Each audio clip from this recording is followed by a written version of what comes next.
Que la paix du Seigneur soit avec vous. Que l'Éternel Dieu de toute grâce puisse bénir tout un chacun. Nous voudrions, avant de commencer, parce que je suis en train de conclure mon intervention sur la maison balayée et ornée, je m'excuse. Je voudrais d'abord remercier mon bien-aimé, le docteur Enoch Toubib Lugozi. Je suis très fier de ce groupe ici parce que c'est parmi les quelques rares groupes que nous avons où nous ne bénéficions que des grâces. Donc tous les prédicateurs de ce groupe font un effort pour nous éviter des polémiques inutiles. Et quand ils parlent, vous sentez qu'ils sont en train de nous édifier. Donc, en étant dans ce groupe, nous sommes en train de remplir également notre carquois par des flèches. Que Dieu bénisse donc tous les prédicateurs qui sont dans ce groupe, tous les grands, hein, parce que vous êtes grands. Donc, de par votre manière de prêcher, on peut comprendre que Dieu vous a élevé. Je bénis Dieu pour ça. Ceci étant dit, nous allons conclure notre intervention sur la maison ornée, non, balayée et ornée. Vous permettez que nous puissions reprendre les livres de Luc chapitre 11, le verset 23, je crois, 23 ou 24. Verset 24. Nous lisons au nom du Seigneur. Lorsque l'esprit impur est sorti d'un homme, il va dans les lieux arides pour chercher du repos. N'en trouvant point, il dit, je retournerai dans ma maison d'où je suis sorti. Et quand il arrive, il la trouve balayée et ornée, alors il s'en va. Il y prend 7 autres esprits plus méchants que lui. Ils entrent dans la maison, s'établissent. Et la dernière condition de cet homme est pire que la première. Que la paix de Dieu soit avec vous. Et que la main de Dieu puisse combler la vie de tout un chacun. Donc, je reste sur mon thème, la maison balayée et ornée. Je crois qu'hier, Dieu aidant, nous avions expliqué ce que c'est une maison balayée. Nous nous sommes attelés pour dire qu'il s'agit de la conversion et de la repentance. J'ai expliqué que le balayage, c'est le travail du ministère apostolique et c'est le travail du ministère évangélique. Donc, nul n'a besoin pour nous de pouvoir retourner, de pouvoir nous répéter pour ne pas perdre beaucoup de temps. Alors, aujourd'hui, nous allons ajouter la maison ornée. OK? Hier, nous avions expliqué la maison balayée. Aujourd'hui, nous y ajoutons la maison ornée. Que la paix de Dieu soit avec vous. Remarquez, je voudrais prendre les Écritures pour bien me faire comprendre. Et comme je vous ai toujours dit que lorsque moi, je voudrais prendre l'Écriture, je commence toujours par le commencement. Parce que je trouve que l'intelligence de la parole, si l'on veut être un bon ministre, il faut que l'on soit capable de maîtriser le commencement. Regardez, je prends le livre de Genèse. Nous prenons le livre de Genèse. C'est là que nous allons devoir commencer. Je suis dans le livre de Genèse, dans son chapitre 2. Je vais lire le verset 6. Mais une vapeur s'éleva de la terre et arrosa la surface du sol. Cette écriture nous avait servi pour expliquer la maison balayée. La maison est balayée par la parole. La maison est balayée par la pluie. Parce que la vapeur qui s'élève de la terre et qui arrose la surface du sol, j'ai expliqué que c'est aussi une forme de baptême. le baptême de la terre. Et c'est sur base de cette eau que finalement, Dieu va donc former l'homme. C'est ce que dit l'Écriture dans le verset 7 du chapitre 2 de Genèse. L'Éternel Dieu forma l'homme de la poussière de la terre. Il faut faire très attention parce que l'homme ne peut pas avoir une forme s'il n'est que poussière. Pour que la poussière prenne la forme, il faudrait que cette poussière soit donc mouillée dans l'eau. Okay? Donc nous comprenons que quand Dieu était en train de former l'homme, Dieu a d'abord mouillé cette poussière afin que cette poussière soit différente des autres poussières. Et c'est ce que j'ai appelé l'œuvre de la conversion, l'œuvre de la repentance. Que nous nous séparions des autres poussières, que nous soyons différents des autres poussières. Or, nous ne pouvons être différents des autres poussières que si l'eau nous arrose, si la vapeur tombe sur nous. Je voudrais à ce titre-là, avant de pouvoir continuer, lire une autre écriture. Ok? Nous allons lire une autre écriture qui va nous permettre de saisir cette pensée-là. C'est très important. Je suis dans les livres de Job chapitre 38, le verset 14. Job chapitre 38, verset 14. Pour que la terre se transforme comme l'argile qui reçoit une empreinte, qu'elle soit parée comme d'un vêtement. Ok? Donc, pour que la terre, donc la poussière de la terre, se transforme comme l'argile qui reçoit une empreinte, qu'elle soit parée comme d'un vêtement. Donc la terre qui est une poussière, pour qu'elle devienne argile et recevoir la forme, elle doit être mélangée par de l'eau. Et comme vous savez, l'eau dont nous parlons ici, selon les livres d'Ésaïe chapitre 55, à partir du verset 9 jusqu'au verset 11, cette eau-là, c'est la parole.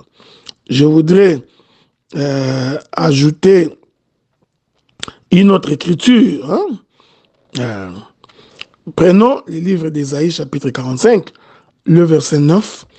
La Bible dit « Malheur à qui conteste avec son Créateur. Vase parmi les vases de terre, l'argile dit-elle à celui qui la façonne, que fais-tu? Et ton œuvre, il n'a point de main. » Voyez-vous, quand vous examinez cette écriture, vous comprendrez que le prophète Ésaïe, il est dans le jour de la création de l'homme, pour démontrer que l'argile, devient argile lorsqu'il est mélangé avec de l'eau. Ne vous en faites pas, je vais ajouter une autre écriture. Vous pouvez également prendre le livre de Jérémie chapitre 18. Je vais lire le verset 4 jusqu'au verset 6. Il est écrit, la vase qu'il faisait ne réussit pas. Comme il arrive à l'argile, dans la main du potier, il en fit un autre tel qu'il trouva bon de le faire. Et la parole de l'Éternel me fut adressée en ces mots. Ne puis-je pas agir envers vous comme ces potiers, maison d'Israël, dit l'Éternel.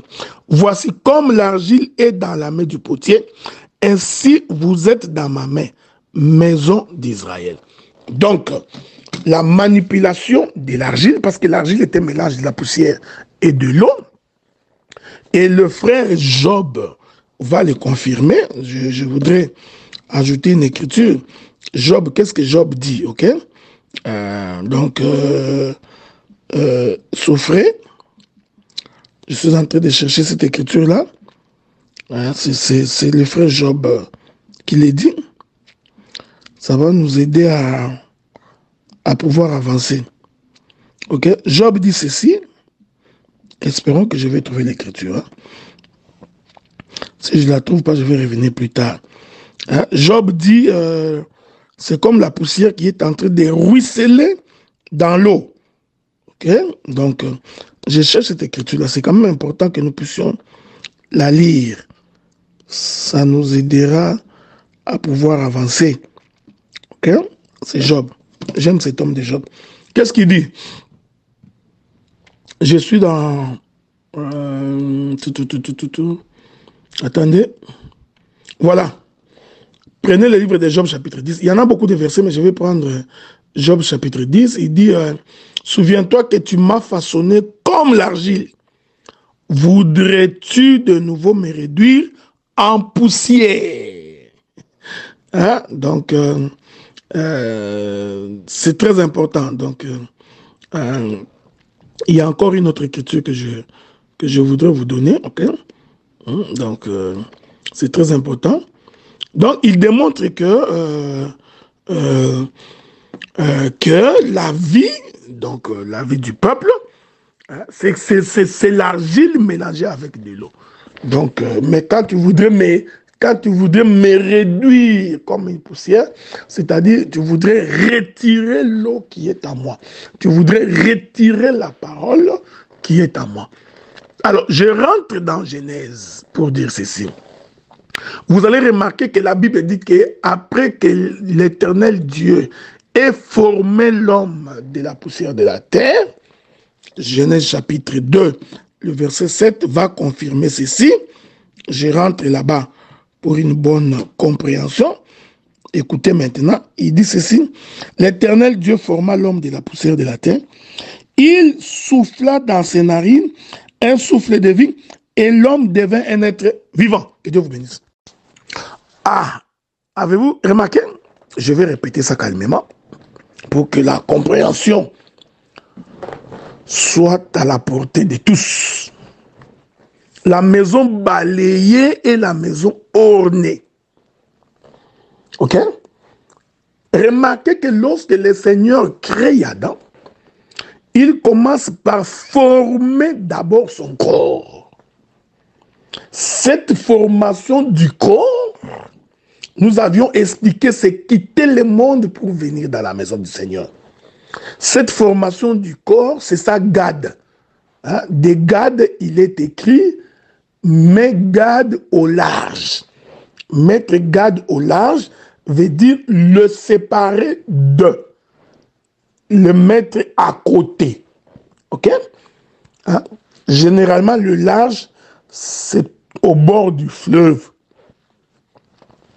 Mettre Gad au large, c'est ça la maison balayée. Ok?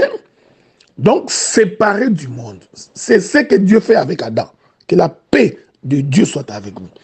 C'est plus facile à comprendre parce que déjà hier, nous avions expliqué que la maison est énorme. Et le balayage, c'est le nettoyage de l'homme. C'est-à-dire, c'est expier son péché. C'est-à-dire, le séparer du monde. Et j'ai dit hier que celui qui appelle les hommes du monde des ténèbres vers la lumière, sur le plan de la connaissance, c'est l'évangéliste et l'apôtre. Vous comprenez ce que nous disons? Ce sont les deux ministères de l'extérieur. C'est les deux ministères du parvis. Ceci est très important de les retenir. Dieu fait ça dans Adam. Il récupère Adam, il le forme. Jusque-là, la formation d'Adam, c'est la maison balayée, c'est la maison nettoyée. Mais la maison doit être ornée. Ok? La maison se trouve ornée. Donc, j'ai compris que le souffle de l'Éternel, c'est ça l'ornement de la maison. Que la paix du Seigneur soit avec vous. Je toucherai une autre écriture bientôt là. Ok? C'est très important. Je vais toucher une autre écriture bientôt. Donc, l'ornement ici se comprend comme étant une maison habitée. Quand l'Esprit de l'Éternel est dans l'homme, l'homme devient donc une maison balayée et ornée. Or, l'ornement, c'est ce qui fait la beauté de la maison. Est-ce que vous comprenez ce que nous disons? Je vais aller toucher une écriture dans les livres de 1 Timothée. Ce qui fait la beauté de la maison, c'est l'ornement. Et vous allez remarquer que l'ornement, selon la pensée du Seigneur, est toujours l'ornement intérieur. Selon la vision de la Bible, l'ornement doit commencer par l'intérieur. Allons lire. Je voudrais lire les livres de 1 Pierre, je crois. Lisons ça. Ah, sauf que nous puissions lire les livres de 1 Pierre, ça va nous permettre de pouvoir avancer. C'est très important, hein? C'est très important. C'est très important, ça va nous permettre de pouvoir aller de l'avant. Ceci est très important. Lisons une écriture. Je suis en train de chercher l'écriture là, mais apparemment je ne la trouve pas. Mais je vais la trouver. Ne vous en faites pas, ok? Qu'est-ce que Pierre dit? Pierre dit ceci. Ok? Prenez le livre de 1 Pierre. 1 Pierre chapitre 3. Je vais commencer par le verset 3. Non. Commençons par le verset 2. Le verset 2 nous dit ceci. En voyant votre manière de vivre chaste et réservée, ayez non cette parure extérieure qui consiste dans les cheveux tressés, les ornements d'or ou les habits qu'on revêt, mais la parure intérieure cachée dans le cœur, la pureté incorruptible d'un esprit doux et paisible qui est d'un grand prix devant Dieu. Ainsi séparées autrefois les saintes femmes qui espéraient en Dieu, soumises à leur mari. L'apôtre Pierre va nous confirmer que le véritable ornement, la véritable parure est une parure intérieure. Ok? Pourquoi Pierre est en train de dire ces choses? Parce qu'il nous fait comprendre qu'au commencement, ce qui faisait la beauté d'Adam, c'était le souffle de l'Éternel qui était entré en lui. En d'autres termes, c'était l'Esprit de Dieu qui était en lui. Voilà pourquoi même dans nos prédications, dans nos enseignements, je suis en train de regretter aujourd'hui que beaucoup ont changé l'essence de l'enseignement. La prédication, tout comme l'enseignement, doit poursuivre l'ornement intérieur. Toute prédication, tout enseignement a pour viser que la maison, que l'intérieur de l'homme soit nettoyé. C'est comme ça que Jésus a dit aux pharisiens, vous nettoyez l'extérieur, alors que votre intérieur est pourri des ossements. Nettoyez donc l'intérieur, l'extérieur le sera aussi. Ce nettoyage intérieur, en réalité, c'est ça orner la maison. Je suis en train de poser les bases, parce que j'appellerai plusieurs écritures. J'appellerai plusieurs écritures. Donc, une maison balayée, c'est la maison convertie, c'est l'homme qui a changé de vie, c'est l'homme qui a quitté la vie de païen. Maintenant, la maison ornée, c'est l'homme qui a reçu le Saint-Esprit. Voilà pourquoi le Seigneur dit aux apôtres que vous annoncerez la bonne nouvelle. Ok? Tous ceux qui croiront seront donc baptisés et ils recevront les dons du Saint-Esprit. Avez-vous remarqué ça? Ah, donc, ces deux choses marchent ensemble. C'est-à-dire que l'homme est converti, c'est ça le baptême. Parce que je vous avais dit hier que le baptême est un balayage. Le baptême, c'est le nettoyage. Une fois que l'homme est nettoyé, obligatoirement, il doit recevoir le Saint-Esprit. C'est ça la maison nettoyée et la maison ornée. Je vais répéter ça encore calmement parce que dans les audios qui suivront, dans mes interventions qui suivent, je procéderai donc par les études de cas pour attester de ce que j'ai dit. Et ensuite, je vais conclure. Donc, tout homme qui croit à l'évangile commence d'abord par changer de vie. Il commence d'abord par être transformé. Il commence d'abord par devenir une nouvelle créature.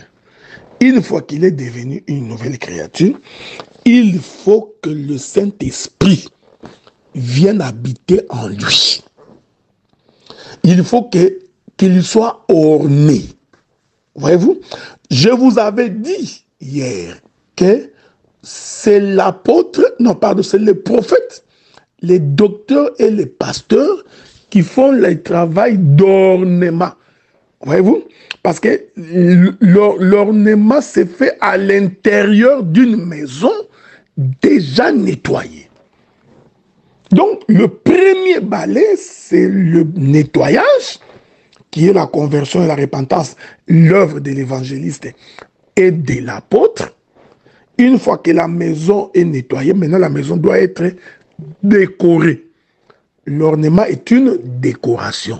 C'est-à-dire, maintenant, il est temps de poser chaque chose à sa place. Dire aux gens comment se comporter dans la maison du Seigneur. Comment vivre dans la présence de Dieu. Et ça, c'est le travail du pasteur, c'est le travail du docteur et c'est le travail du prophète. Est-ce que vous comprenez cela? Donc, on apprend aux gens comment se tenir en présence de Dieu. En d'autres termes, l'ornement, c'est le travail de l'enseignement. Voyez-vous? Alors que le balayage, c'est le travail de la prédication.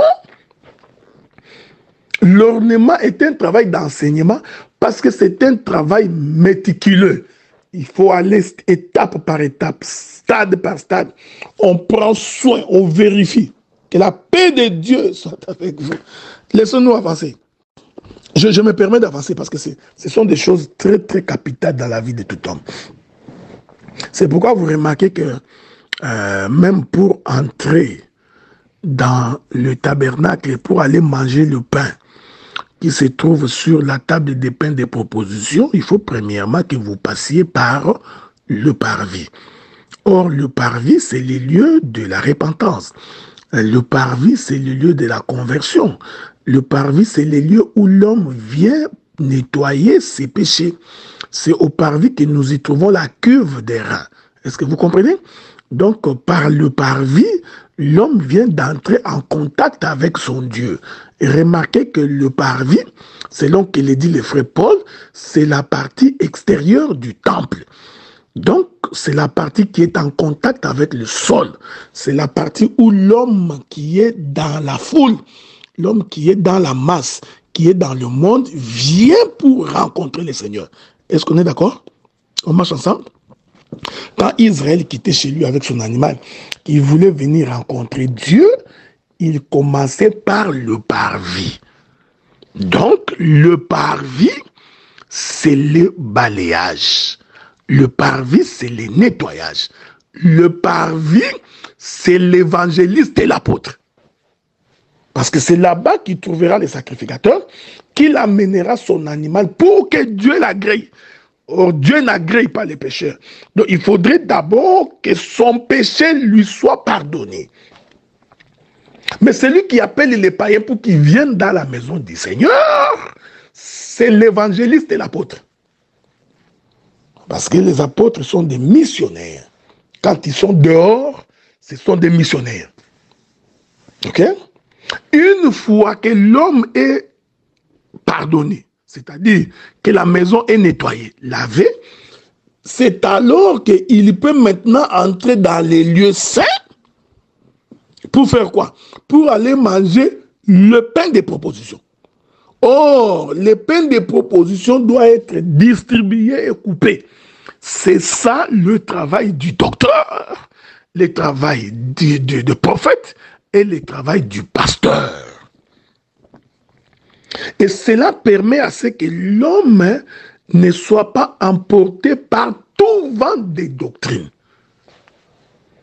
Parce que quand l'église n'a pas l'enseignement, les gens sont emportés. Quand l'église n'a pas l'enseignement, les gens sont volatiles. Donc, l'enseignement, vous comprenez, c'est ça l'ornement. Je voudrais, bon, si je dis comme ça, peut-être que tu diras que je suis en train de dire des choses qui ne sont pas vraies. Est-ce qu'il n'y a pas moyen que nous trouvions une écriture dans la Bible? C'est possible, ok? Alors lire une écriture. Tout est sagesse dans les choses de Dieu. Lisons une écriture. Qu'est-ce qui est écrit? Je voudrais vraiment trouver cette écriture-là. Ça va nous permettre de pouvoir avancer. Attendez, ok? Il y a une écriture dans Proverbe qui va nous aider. Je prends Proverbe chapitre 3. On est ensemble? Prenez Proverbe chapitre 3, avançons. Il est écrit à partir du verset 21. Mon fils, que ces enseignements ne s'éloignent pas de tes yeux. Garde la sagesse et la réflexion. Elles seront la vie de ton âme et l'ornement de ton cou. Avez-vous remarqué cela? C'est très important. Vous voyez? Donc, l'enseignement, c'est tout un ornement. C'est ce que la Bible dit. OK? Donc, l'enseignement, c'est ça, la maison ornée. Or, l'enseignement, le Saint-Esprit vient par l'enseignement. Il est merveilleux. Que la paix de notre Dieu vous comble. Que la paix de Dieu marche avec vous. C'est pourquoi, vous allez remarquer que lorsque l'esprit mauvais est parti, il revient et il se rend compte que la maison est balayée et ornée. Quand il va chercher les 7 autres esprits, c'est généralement quand il trouve que la maison n'est pas ornée. Je voudrais donner l'écriture.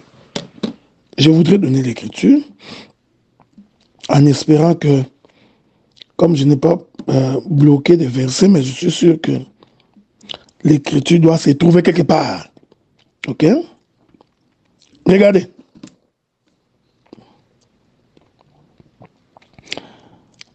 Je voudrais trouver une écriture. Hein?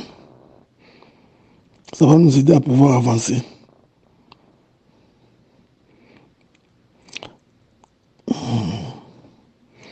L'écriture dit quelque chose de très important. Je prends Matthieu chapitre 12, verset 44. Observez bien. Matthieu chapitre 12, verset 44. Lorsque l'esprit impur est sorti d'un homme, il y va par des lieux arides, cherchant des repos. Il n'en trouve point. Alors il dit, je retournerai dans ma maison d'où je suis sorti. Quand il arrive, il la trouve vide, virgule, balayée et ornée. Ça n'a aucun bon sens. Une maison ne peut pas être vide et ornée. Non, c'est là où j'attire votre attention. Parce que si vous comprenez les textes noir sur blanc, alors vous êtes très loin du royaume. Une maison ornée n'est pas vide. Est-ce que vous comprenez? C'est là où nous disons que la Bible, ce n'est pas le livre de Tintin au Congo. Une maison ornée est une maison occupée. Donc, la maison ne peut pas être à la fois vide et ornée. Voilà pourquoi quand vous lisez ce texte-là, vous allez remarquer, beaucoup de gens disent que quand nous disons que la ponctuation n'a pas de sens, ils pensent que nous mentons. Non.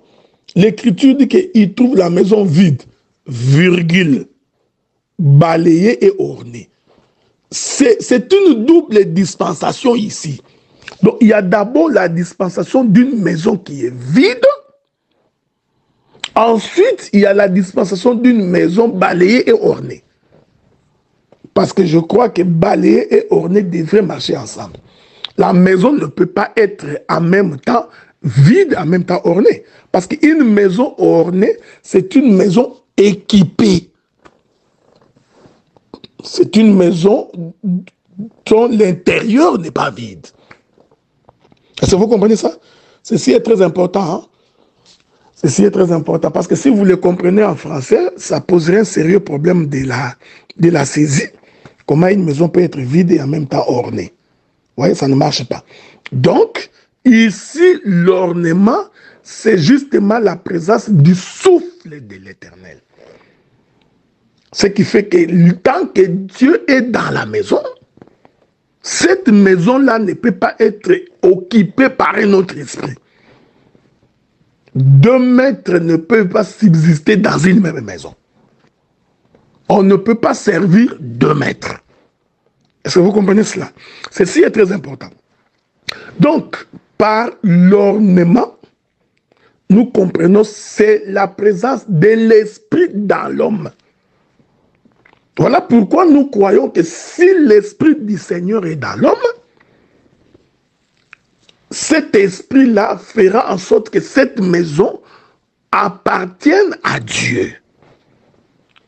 Sans le Saint-Esprit, nous ne lui appartenons pas. Pour que nous appartenions à Dieu, il faut que le Saint-Esprit soit en nous. J'attire votre attention là-dessus, c'est très important. Sur cette notion de la maison vide et ornée, parce que la maison ne peut pas être vide et ornée au même moment. Donc, quand on présente ça comme ça, c'est-à-dire qu'il faut savoir que ces versets-là cachent une double dispensation. Il y a la dispensation d'une maison vide et il y a la dispensation d'une maison ornée. Je n'entre pas dans les détails parce que la maison vide, c'est Israël. Ok? Donc, Israël, je voulus te rassembler comme une poule rassemble ses poussins sous ses ailes. Tu n'as pas voulu. Voilà pourquoi je m'en vais. Ta maison restera déserte. Ok? Donc, hein, ta maison restera déserte. Ça, c'est une dispensation de la maison vide.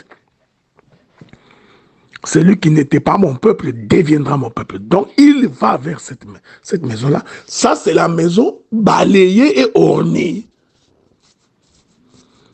Est-ce que vous comprenez ça? Parce que pour bien comprendre Luc, il faudrait relier Luc au livre de Matthieu. Ok? C'est très important parce que Matthieu va ajouter l'élément vide. Ce que Luc n'avait pas dit. Ok?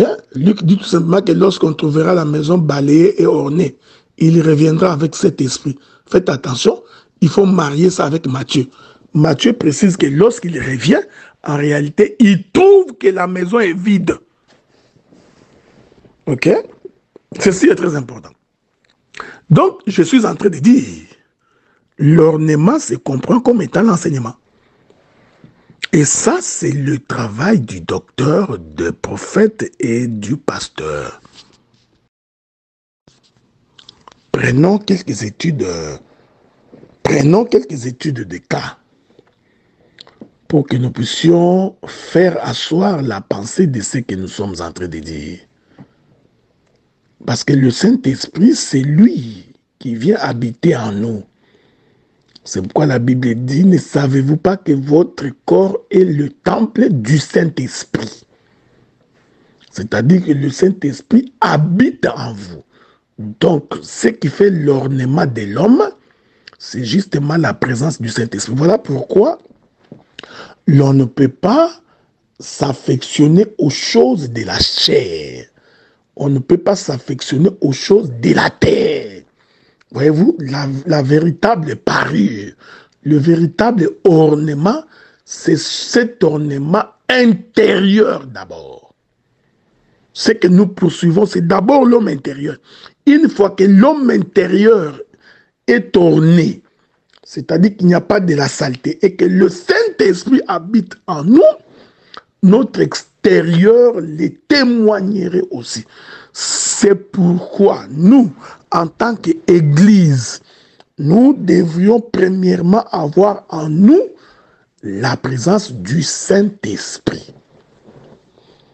C'est pourquoi l'écriture des ornements et des parures, quand Paul en parle, il en parle beaucoup plus à la femme, Pourquoi? Parce que la femme est l'image de l'Église. Parce que si vous ne vous limitez qu'à la femme physique, alors c'est comme qui dirait que les hommes également peuvent s'orner, mettre des bijoux extravagants, ils peuvent, vous voyez, ça va nous poser un sérieux problème. Hein? Les hommes peuvent dire, ok, ce verset ne nous concerne pas, ça ne concerne que les sœurs. Non, il faut pousser la profondeur. En réalité, quand Paul fait référence aux femmes, parce que dans la Bible, la femme est l'image de l'Église. Ok? Donc, nous, comme Église, nous avons la nécessité d'avoir le Saint-Esprit. Vous permettez que je puisse exhorter ce qui tue nos églises aujourd'hui, parce qu'en réalité, on ne parle plus du Saint-Esprit. Les prédicateurs ne font plus la promotion du Saint-Esprit. Nous sommes restés dans les démonstrations des Écritures. Nous sommes devenus comme des pasteurs baptistes. Hein? Nous sommes comme les témoins de Jéhovah, en fait. Nous sommes comme des théologiens avec beaucoup de théories, hein? Beaucoup de révélations, mais la manifestation du Saint-Esprit n'est pas visible. C'est comme ça que nous trouvons beaucoup de pécheurs dans nos églises. Nous trouvons beaucoup de gens qui ne craignent pas Dieu. Beaucoup de gens, les ministres insultent comme des simples frères, des frères calomnient, des ministres fraudeurs, ils sont des frappeurs, des ministres qui sont dans la magouille. Ils sont à la recherche de l'argent, ils sont cupides, hein, ils servent leur ventre. Tout ça, c'est justement parce que le Saint-Esprit n'a pas de place au milieu de nous. Il n'y a pas de manifestation de l'Esprit. Les dons ne s'exercent pas. Il n'y a pas de dons de vision. Il n'y a pas de paroles de connaissance. Il n'y a pas la guérison. Il n'y a pas la délivrance. D'ailleurs, qu'on se le dise, combien d'églises font des prières de délivrance? Où vous priez comme ça, vous sentez un démon parler dans le corps d'un homme. Combien en font aujourd'hui? Vous savez pourquoi tout ça? Parce que nous avons des maisons balayées, mais non ornées. Quand la maison n'est que balayée, mais il n'est pas orné, c'est-à-dire il n'est que vide, les démons vont revenir avec cet autre plus méchant que lui, et la condition de cet homme sera pire. Est-ce que vous comprenez ce que j'ai dit? C'est pourquoi vous remarquerez qu'il y a beaucoup de gens qui se sont convertis. On a prêché l'évangile par l'apôtre et par l'évangéliste. Ils ont accepté le Seigneur, ils sont venus dans la parole de Dieu, mais ils n'ont pas gardé l'enseignement pour que le Saint-Esprit habite en eux. Ok? Et qu'est-ce qui va arriver? Finalement, ces gens-là vont retomber. C'est ça le 7 démons. Les démons avec 7 autres qui viennent habiter dans la maison. De telle sorte que l'homme va devenir inique, hein, l'iniquité. C'est-à-dire, il n'est plus conscient du mal. Il peut insulter, ça ne le dérange pas. Il peut offenser, ça ne lui dit rien. Il peut blesser quelqu'un, il s'en fout complètement. L'homme est orgueilleux, épris de lui-même. Il se dit, je ne peux pas, moi je ne parlerai pas avec cet homme. Je ne vais jamais le saluer. Vous voyez? Ce sont des gens qui n'ont pas le Saint-Esprit. Quand il te répond, il te répondra insolemment. Quand il veut te parler, il va te parler avec dédain. Il est imbibé de lui-même. Il croit qu'il est plus intelligent que tous les frères. Il pense que lui, il est d'une bonne famille que tout le monde. Il pense que il a la nationalité plus que tout le monde. Alors, dans sa vision, ça, c'est un homme charnel. C'est un homme qui ne craint pas Dieu. C'est un homme qui n'a aucun brin du Saint-Esprit en lui. Est-ce que vous comprenez ce que je dis? Ceci est très important. C'est pourquoi la maison ne doit pas seulement être balayée et nettoyée. La maison doit aussi être ornée. Que la paix de Dieu soit avec vous. Et l'ornement, c'est ça la présence du Saint-Esprit. C'est ça, Éphésiens chapitre 4. Chapitre 5. Je voudrais lire cette écriture-là pour vous. Prenons le livre des... Galates chapitre 5. Je prends Galates chapitre 5, qui me soit donc permis de vous lire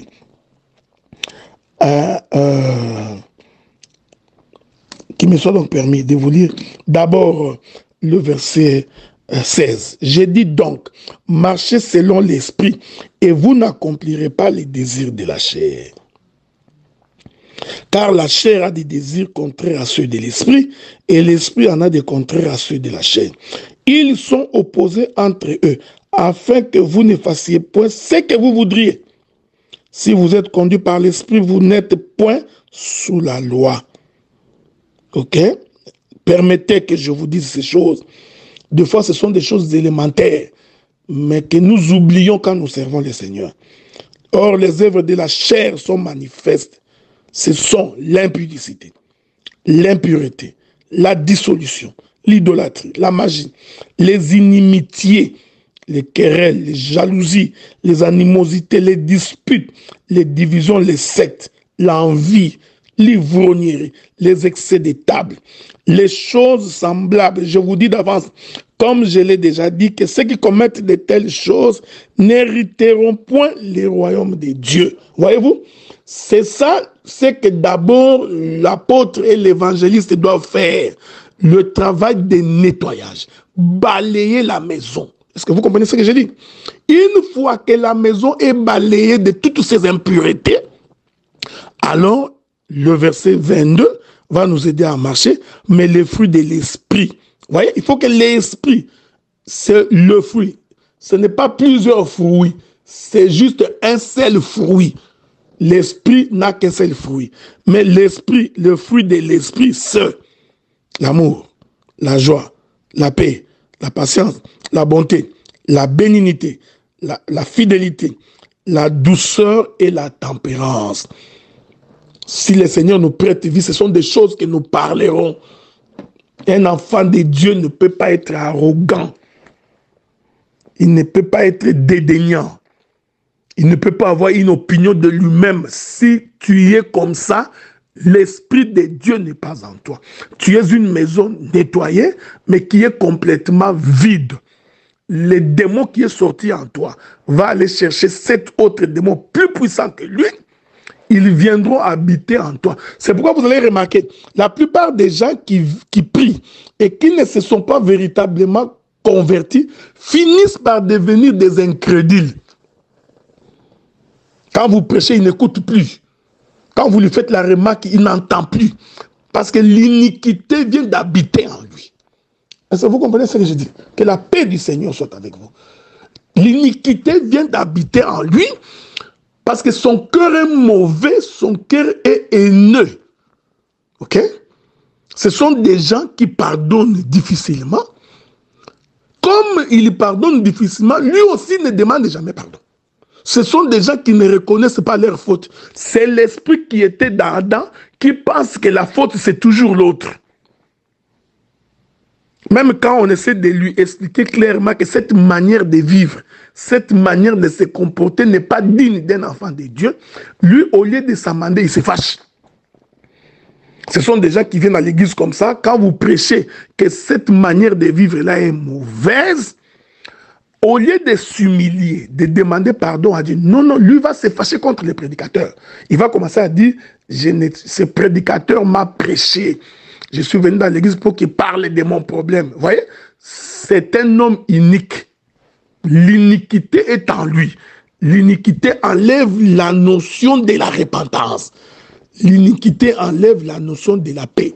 C'est comme le peuple qui habite les tentes de Kédar. Quand vous prêchez la paix, lui voudrait la guerre. Quand vous prêchez la mort, lui voudrait, quand vous prêchez l'amour, lui voudrait la haine. Voyez-vous, quand vous prêchez la guérison, lui voudrait la maladie. Ce sont des gens qui n'aiment pas la paix. Que la paix de Dieu soit avec vous. Donc, la maison balayée et ornée, c'est une maison repentante, une maison convertie. Ensuite, c'est ça balayé. Ornée, c'est une maison habitée par le Saint-Esprit. Que Dieu vous bénisse. Qu'il me soit autorisé de pouvoir prendre quelques exemples pour conclure. J'ai expliqué que Adam est une maison, poussière séparée avec la poussière, qui est la maison nettoyée, c'est-à-dire balayée. le souffle de l'Éternel dans le corps d'Adam, c'est ça l'ornement. On est d'accord, non? Je prends maintenant quelques études de cas pour que nous puissions nous comprendre. Remarquez que la Bible dit que, je suis dans le livre d'Exode chapitre 40, l'Éternel Dieu demande aux enfants d'Israël par la bouche de son serviteur Moïse, et il leur demande de construire un tabernacle. Les enfants d'Israël se mettent à l'ouvrage. Et j'aime la Bible parce que le Seigneur a fait en sorte qu'il donne de l'intelligence à certains hommes. Donc nous avions des ingénieurs, des techniciens. Avez-vous remarqué que, alors qu'Israël pensait qu'on les faisait souffrir en Égypte, ce qui est vrai, mais cette souffrance-là, par laquelle ils sont passés, leur a appris également les travaux de construction. Donc en Israël, il y avait des géomètres, il y avait des polytechniciens, il y avait des charpentiers, il y avait des menuisiers. Vous voyez? Donc il y avait des maçons. En fait, tout en étant dans la souffrance, mais Dieu leur a fait passer dans une école. Voilà pourquoi quand ils sont arrivés dans les déserts pour construire les tabernacles, donc Dieu savait que parmi ces gens-là, il y avait des mathématiciens, il y avait des physiciens. Pour faire le coulage de tous ces produits-là, ça demandait de la chimie. Donc, les enfants d'Israël n'étaient pas des idiots, c'était des hommes instruits. Parce que pour être instruit, il ne suffit pas seulement d'aller à l'école. Tu peux également être instruit hors du cadre institutionnel. Donc, Dieu n'a pas besoin des médiocres. Dieu a besoin des hommes et des femmes instruits. Est-ce que vous comprenez ce que nous disons? Alors, Moïse va donc répartir les tâches pour que chacun apporte sa pierre de contribution. C'est pareil dans l'œuvre de Dieu. Un ministre ne peut pas être le centre de la terre. Tout ne doit pas tourner autour de lui. Il gère c'est lui qui fait la modération, c'est lui qui prêche, c'est lui qui donne les communiqués, c'est lui qui gère les offrandes. Tout c'est lui. Non. Il délègue le pouvoir. C'est ce que Moïse a fait. Ceux qui savent frapper les briques, ils vont faire le travail. Ceux qui font le coulage des matières précieuses, ils font leur travail. Ceux qui font le travail des géomètres, les mathématiciens, les physiciens, tout le monde s'est mis à l'œuvre.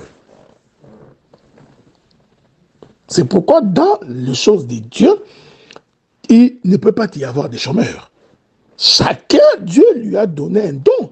Dieu lui a fait passer dans un chemin quelconque pour servir aujourd'hui.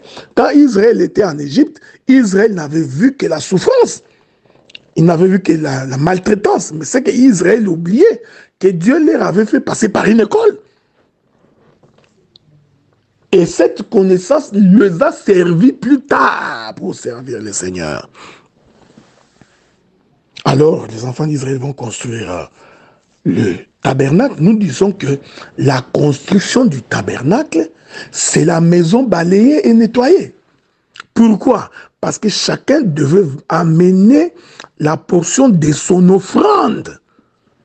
Est-ce que vous comprenez cela? Chacun amène la portion de son offrande, la portion de sa pierre précieuse, la portion de tout ce qu'il avait, de tout élément qu'il disposait pour que ces éléments entrent dans la construction du tabernacle.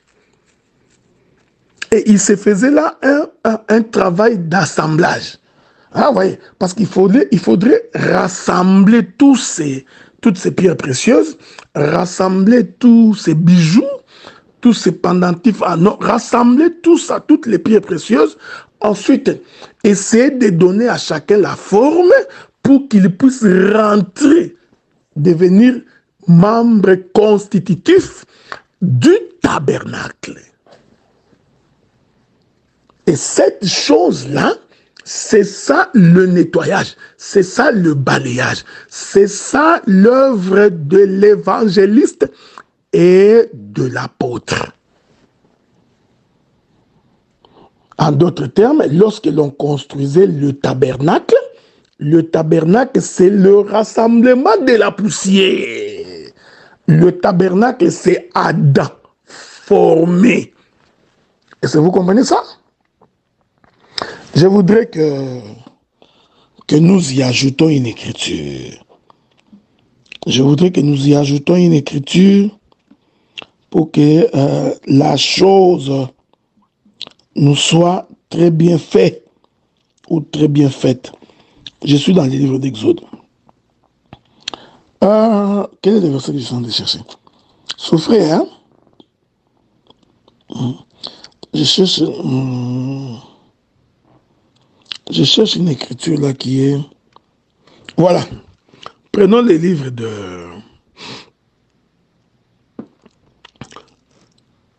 Exode chapitre 40. Exode chapitre 40. Je voudrais donc lire le verset 33. Il y dressa le parvis autour du tabernacle et de l'autel. Il y mit les rideaux à la porte du parvis. Ce fut ainsi que Moïse acheva l'ouvrage. Alors, la nuée couvrit la tente d'assignation et la gloire de l'Éternel remplit le tabernacle. Que la paix de Dieu soit avec vous.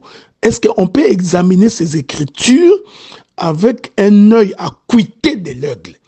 C'est-à-dire, les enfants d'Israël, sous le commandement de Moïse, construisent le tabernacle selon les modèles que Dieu avait montrés à Moïse sur la montagne. Cette construction-là, c'est ça la maison qu'on nettoie, c'est la maison qu'on lave.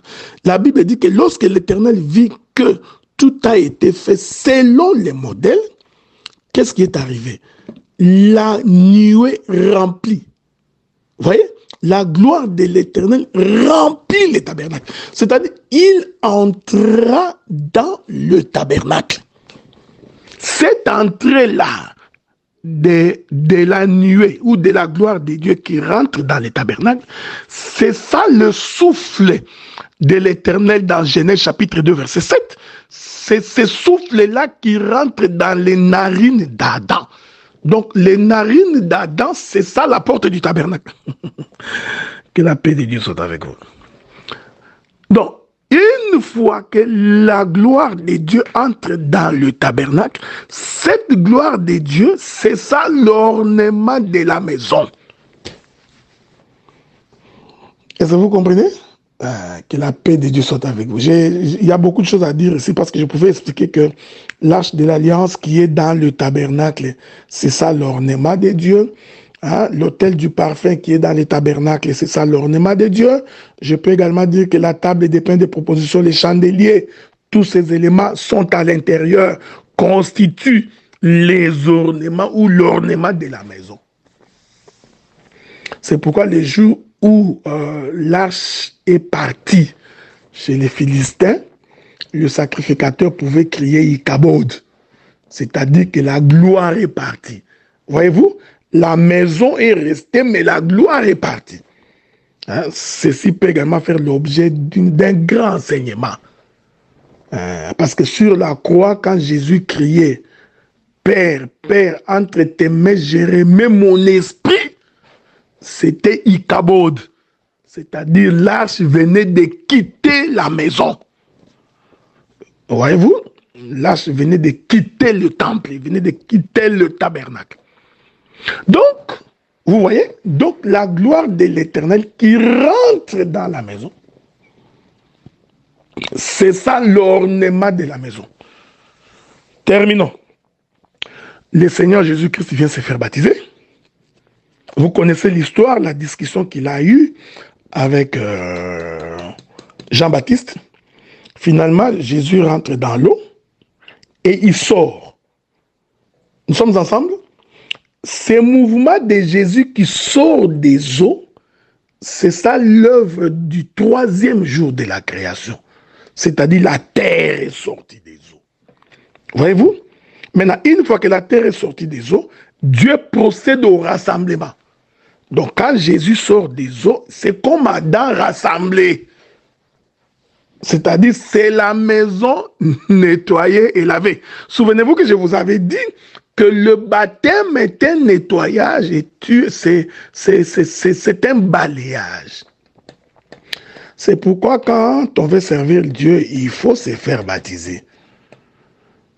Certaines délivrances peuvent s'obtenir juste par le baptême. Quand tu refuses de te faire baptiser, voilà pourquoi deux fois tu es lié. Tu peux bien prier, mais tu es lié sous le sceau de la malédiction, tout simplement parce que tu refuses les eaux de baptême.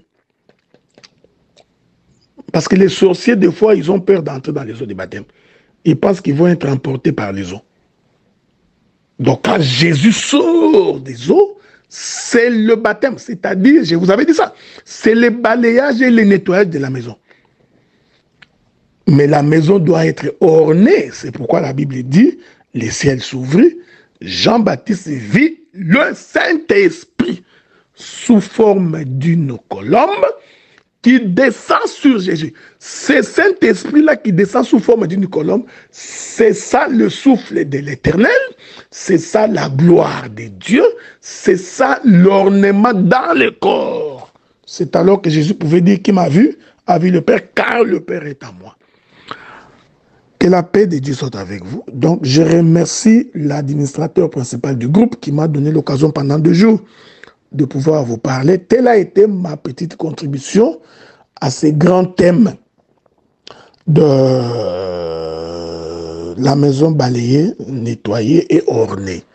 Que la paix de Dieu soit avec vous. Je crois que je n'ai pas abordé la question sur le plan exhaustif, parce que les autres ministres, parce que nous sommes 7, pourront revenir. Je sais qu'il y a des grands parmi nous, pourront revenir pour emprunter d'autres chambres dans les appartements de Salomon. Que Dieu vous bénisse.